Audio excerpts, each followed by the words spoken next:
ও মা, তুমি কি পাচ্ছ ওখানে বসে বসে? চিংড়ি মাছ? এইটুকু এইটুকু? হ্যাঁ, এগুলো গঙ্গা চিংড়ি 300 টাকা কেজি। এই চিংড়ি এটা কি ভেরির চিংড়ি নাকি? এর টেস্ট জানিস? পুরো ডিম হলো চিংড়ি দেখছিস না? হ্যাঁ। ভেরির চিংড়ি আর গঙ্গার চিংড়ি টেস্ট জানিস?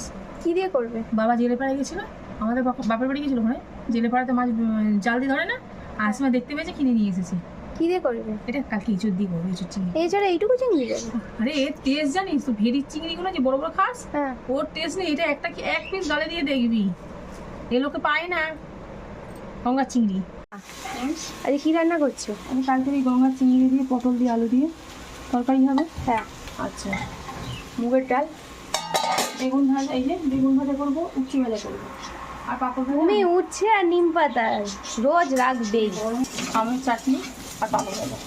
আমের চাটনি আর পাপড়? এই পাপড় করবো আজকে।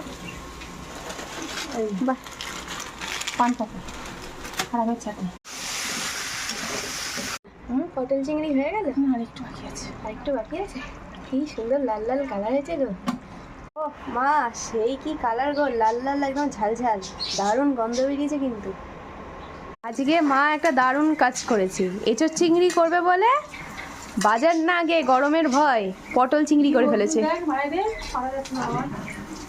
তা বলে এঁচোড়ের বদলে পটল খেলেই হলো। মনে করে খেয়ে না।